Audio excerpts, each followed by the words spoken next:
আমাদের মাননীয় প্রধান উপদেষ্টা ডাক্তার মোহাম্মদ ইউনূস স্যারের কাছে আমাদের একটা আকুল আবেদন থাকবে। আপনি দেশের কথা বলেন, দেশের চিন্তা করেন, এই চিন্তা করে নোয়াখালীকে বিভাগ দিয়ে দেন। ইনশাআল্লাহ নোয়াখালীবাসী আপনাদেরকে অসম্মান করবে না। নোয়াখালীবাসী কাউকে অসম্মান করে নাই।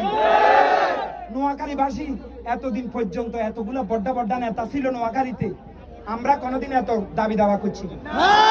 কি লেগে করি না, আমরা তো স্বার্থপর নাই রে ভাই। আমরা এত মতন তো স্বার্থপর নয় যে বসার ভিতরে লমু আর বড়ি এলাম, এইটা ছিলাম না। যদি চেষ্টা করতো নোয়াখালীবাসী পুরো স্বর্ণ দিয়ে মরা ফেলতে পারত। এটা 100% সত্য কথা। একজনের কলে পুরো বাংলাদেশ তামা তামা হয়ে যেত। কিন্তু আমাদের নোয়াখালীবাসী কিন্তু স্বার্থপর না।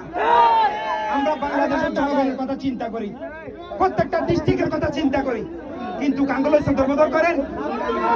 সদর বদর করিলেন না ভাই স্যার, সদর বদর করলে খবর আছে বলে দিলাম, স্যার দেব না কখনো।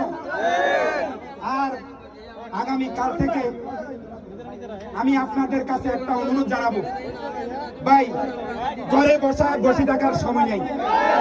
প্রত্যেকটা জায়গায় জায়গায় চিপাই চাপাই একই দাবি থাকবো আমাদের। নোয়াখালী, নোয়াখালী, নোয়াখালী, নোয়াখালী, নোয়াখালী। আমি একটা কথা বলি আপনাদেরকে, আমরা যারা সোশ্যাল মিডিয়াতে অ্যাক্টিভ আছি এবং কি জায়গায় অজায়গায় সব জায়গায় আমরা কিন্তু নোয়াখালী বিভাগ ছাড়া আন্দোলন গড়ে তুলব। ঘরে বসে থাকার সময় নাই। পয়সা সব বন্ধ করে উদি দেখলে বিভাগ দিত নয়, কাম করতে হইব, আন্দোলন করতে হইব, সংগ্রাম করতে হইব। শুধু ঘরেই তো ওই ভাই যদি আমরা বিভাগ চাই দাবি করলে কি দিব? দিত না। যদি না দে ছিল চলি আমার, যদি বিভাগ যদি না দে ছিল চলি আমার।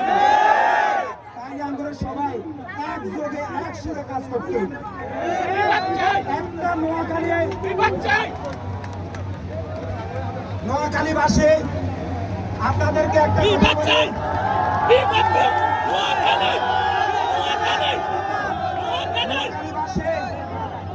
আপনাদেরকে একটা কথা বলে, আমরা অনেক জায়গা দেখেছি,